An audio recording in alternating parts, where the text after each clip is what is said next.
John Cena, your time is up. Well, almost up.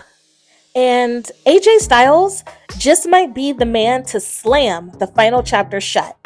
Let's break down one of the most important feuds of the modern era. Two men who defined wrestling in completely different ways, yet somehow created magic together. AJ Styles versus John Cena.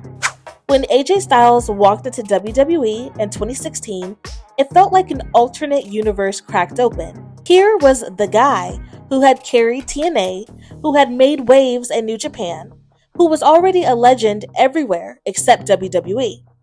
Fans who had followed AJ for years knew how big this was. But for a lot of WWE only viewers, he was just some guy with a soccer mom haircut walking down the ramp at Royal Rumble. So there was tension right away. AJ represented the outside world, a man who had spent years proving that wrestling was bigger than WWE's bubble. Cena, on the other hand, was the bubble. He was WWE, the face that runs the place, the poster boy, the man who had been carrying the company for over a decade. This wasn't just two wrestlers meeting in the ring. It was WWE versus everywhere else. Their feud began as soon as AJ aligned with Gallows and Anderson. The club versus the franchise. Cena came back from injury, and the first time they stood nose to nose, the crowd erupted. The club wasn't just some random backup squad. Gallows and Anderson were fresh out of New Japan Pro Wrestling, where they rolled with AJ as part of the infamous Bullet Club. WWE couldn't say the name on TV, but everyone watching knew it was a shadow version of the group that had taken over Japan. AJ walked into WWE with that same swag, with allies who gave him instant credibility. It wasn't just AJ versus Cena, it was the spirit of the Bullet Club invading WWE's homegrown franchise. At Money in the Bank 2016, AJ got his first big win. Yes, there was an interference from Gallows and Anderson, but that was the point. Styles came off as a cocky outsider who couldn't quite hang with Cena. He called himself the champ that runs the camp, mocking Cena's face that runs the place. Straight disrespectful. Then came SummerSlam 2016, and this time there were no excuses. No club interference, no shortcuts. Just AJ versus Cena in a straight up fight. And AJ beat him clean. That match was a classic, and it's still one of AJ's defining victories in WWE. That night, he arrived as a true main eventer in WWE's house. The outside guy was now the guy. With that momentum, AJ turned his sights to the biggest prize. Dean Ambrose, WWE Champion. Ambrose had shocked the world by cashing in Money in the Bank and riding a chaotic summer reign, but AJ's rise was undeniable. At Backlash 2016, AJ outsmarted Ambrose the only way he knew how, bending the rules. And just like that, AJ walked out with his first WWE title. That set the stage for John Cena's return to the hunt. Cena wasn't just chasing AJ, he was chasing history. Sitting at 15 world titles, one away from Ric Flair's legendary record. Every step back into the main event scene carried extra weight. The three collided at No Mercy. AJ, the new champion, trying to prove he was more than a guest star. Ambrose, desperate to reclaim the top spot he had fought so hard for. And Cena, chasing the holy grail of wrestling achievements.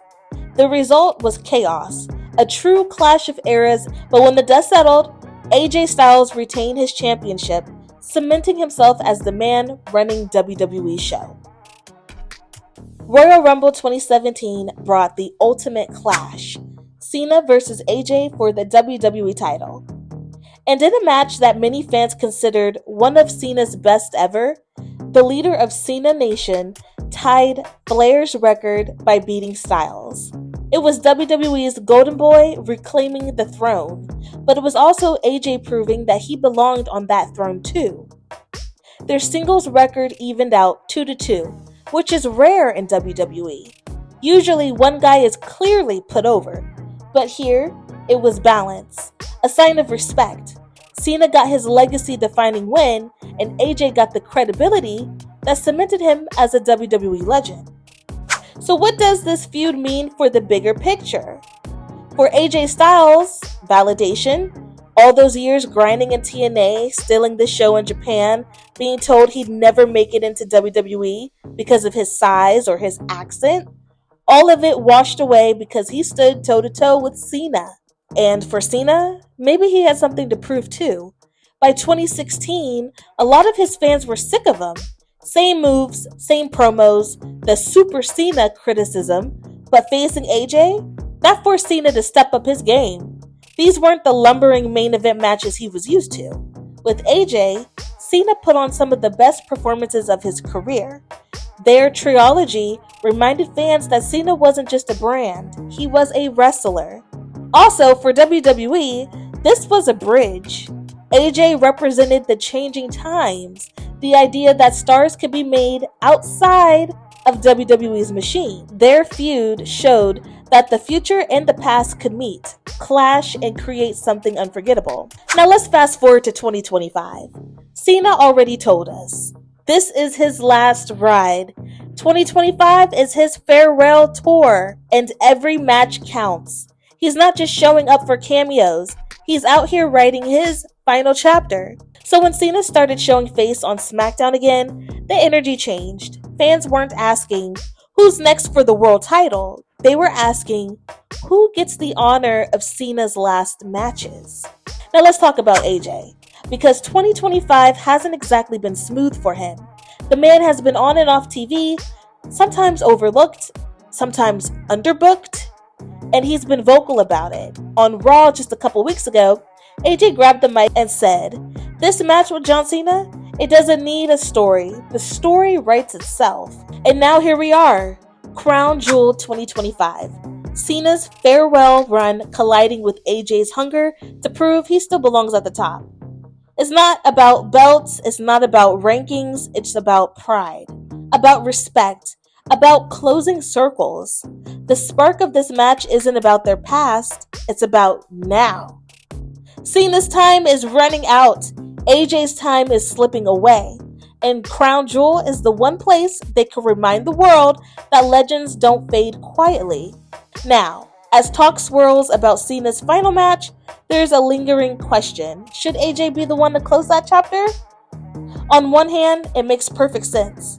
They're 2-2, the story feels unfinished, and AJ has the credibility and respect to send Cena off with honor. It would be a full circle moment. The outsider who became a WWE legend, standing across from the company's ultimate homegrown icon. But there's a risk too. If they handle this match the wrong way, it could damage both men's legacy. So, if AJ wins too easily, it might look like Cena's career is ending on a weak note. If Cena outright wins, it could make AJ feel like he never truly rose above him. Their rivalry was always carefully balanced, and tilting it too far in either direction could take away from the respect they built together. Okay, gorgeous gang, that's the history of these two, and that's how we ended up at Crown Jewel.